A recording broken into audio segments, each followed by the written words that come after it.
बिहार की हवा में अगर किसी ने दहशत फैलाया है तो वो है लालू यादव का खास गुंडा शहाबुद्दीन। शहाबुद्दीन के अत्याचार का खौफनाक मंजर आज भी बिहार के जहन में जिंदा है।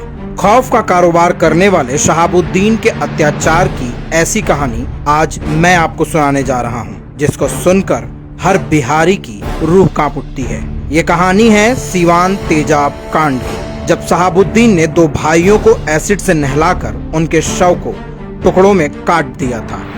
16 अगस्त 2004 बिहार के सीवान में चंदेश्वर प्रसाद उर्फ चंदा बाबू, जो कि पेशे से एक व्यवसायी हैं, अपनी पत्नी, बेटी और 4 बेटों के साथ रहा करते थे। चंदा बाबू की किराने की दुकान थी, सब कुछ ठीक चल रहा था कि अचानक 16 अगस्त की रात उनके लिए काली हो गई। उस दिन शहाबुद्दीन के कुछ गुंडे चंदा बाबू की किराने की दुकान पर रंगदारी मांगने आए। गुंडों ने चंदा बाबू के बेटे सतीश से 2 लाख की रंगदारी मांगी, जिसको देने से सतीश ने इनकार कर दिया। फिर क्या था, उन्होंने सतीश को पीटना शुरू कर दिया। उस वक्त सतीश का भाई गिरीश भी वहीं खड़ा था। मारपीट के बाद बदमाश सतीश और उसके भाई को पकड़ कर ले गए।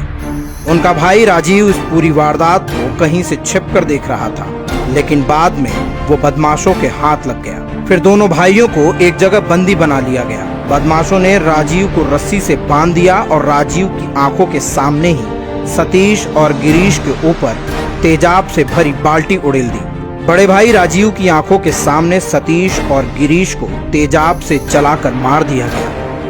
पिता चंदा बाबू को जैसे ही इस कांड का पता चला, उन्होंने पुलिस से मदद की गुहार लगाई। लेकिन लालू यादव के राज में पुलिस भी शहाबुद्दीन की गुलाम हुआ करती थी। शहाबुद्दीन पर कार्रवाई करने की जगह दरोगा ने चंदा बाबू से ही तुरंत सीवान छोड़ने को कह दिया। चंदा बाबू ने हिम्मत नहीं हारी और वे पटना के एक नेता से मदद मांगने पहुंचे, लेकिन जंगलराज में जनता की सुनवाई कहाँ होनी थी। इसके बाद चंदा बाबू पटना में ही रहने लगे। उन्हें पता चला कि उनका बेटा राजीव जिंदा है और राजीव एक दिन अचानक घर पहुंचा, लेकिन 2014 को राजीव की गोली मारकर हत्या कर दी गई। यह वही मामला था जिसकी वजह से शहाबुद्दीन को जेल जाना पड़ा।